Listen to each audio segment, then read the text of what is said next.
Hello friends, welcome to my YouTube channel. In this video we will discuss about India in 1949. So let's start. This is a brief overview of what happened in India in 1949. So let's start. See, on 1st January 1949, RBI get nationalized. Means Reserve Bank of India was nationalized on 1st January 1949. और उसके अलावा यहाँ पे reserve bank of India के बारे में थोड़ी सी information है, सो वो भी हम पढ़ लेते हैं. So RBI was nationalised and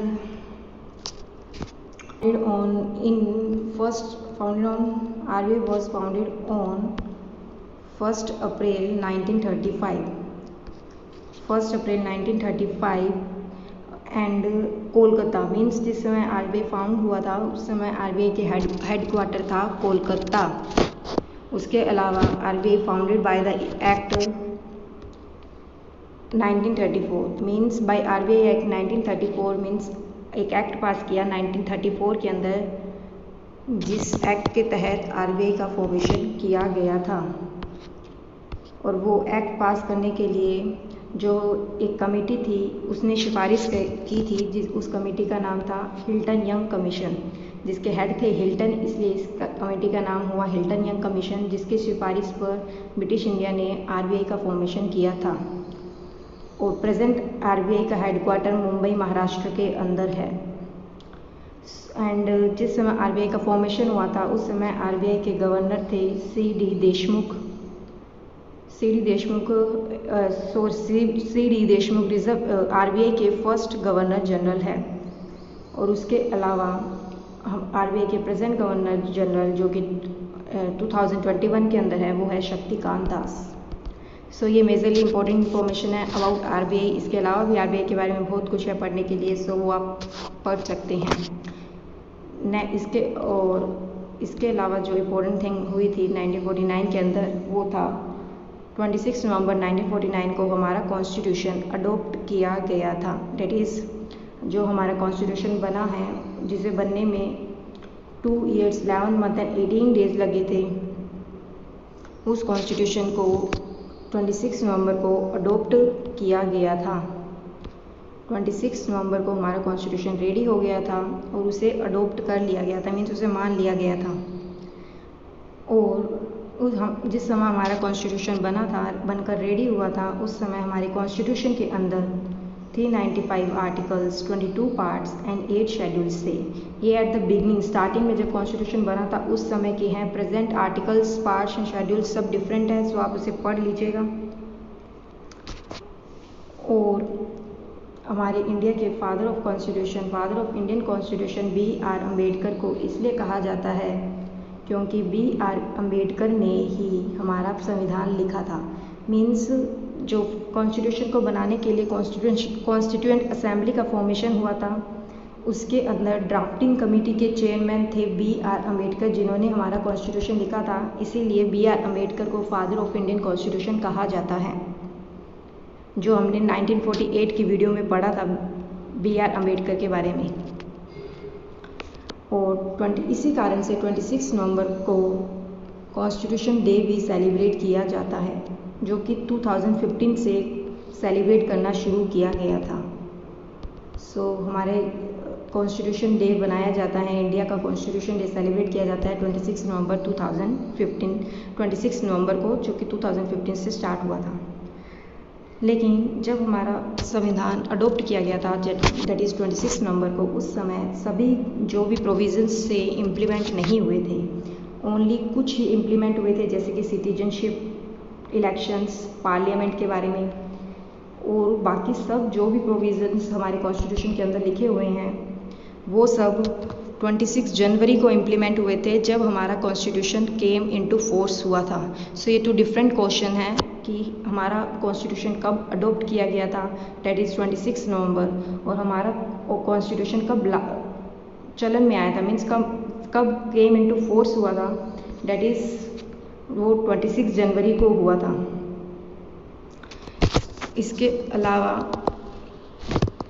28 दिसंबर को CRPF एक्ट पास किया गया था, जिसके अंदर जो ब्रिटिश के टाइम पे जो आर्मी थी, जिसे पुलिस फोर्स थी, जिसे क्राउन रिप्रेजेंटेटिव पुलिस फोर्स कहा जाता था, CRPF एक्ट के तहत उसका नेम चेंज करके CRPF कर दिया, that is central reserve police force, जो कि हमारी इंडिया की सेंट्रल CRPF फोर्स है। CRPF के बारे में तो थोड़ी बहुत information. CRPF founded on 7 July 1939, means British India ने 27 जुलाई 1939 को CRPF का फॉर्मेशन किया था। तब वो क्राउन रिप्रेजेंटेटिव पुलिस के नाम से जानी जाती थी। हमारी इंडियन गवर्नमेंट ने उसे 1949 के अंदर उसका नेम चेंज करके CRPF कर दिया, that is central reserve police force. और CRPF का हेडक्वार्टर न्यू दिल्ली के अंदर है। CRPF ministry of home affairs के अंडर वर्क करती है और Amit Shah ministry of home affairs के चेयरमैन हैं। Means Amit Shah ministry of home affairs के मिनिस्टर है। और जब CRPF का फॉर्मेशन हुआ था उस समय फर्स्ट DG थे उसके VG कानेटकर, और हमारे प्रेजेंट डायरेक्टर जनरल है कुलदीप सिंह। CRPF के present director general Kuldeep Singh है, जो 2021 में ही अपॉइंट किए गए हैं।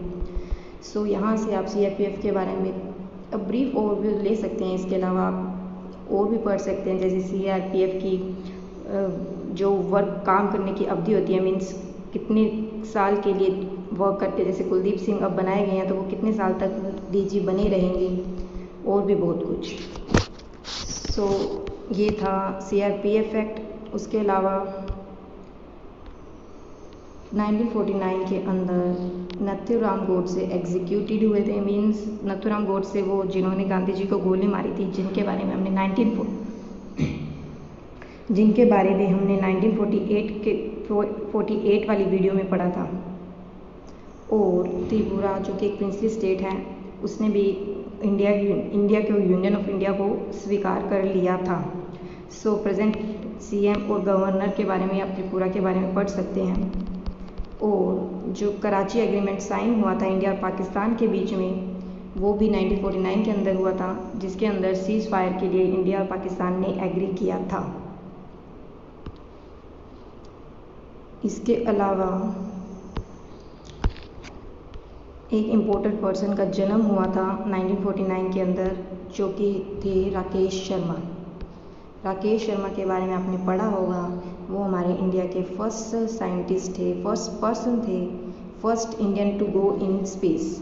1984 के अंदर हमारे इंडिया के पहले पर्सन हैं जो स्पेस में गए हैं।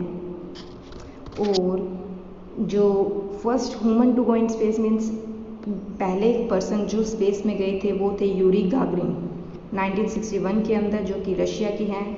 और हमारी इंडिया की तरफ से राकेश शर्मा पहले थे जो स्पेस में गए थे। इंडिया के बारे में ये है हमारे इंडिया के मेजरली इवेंट्स जो 1949 के अंदर हुए।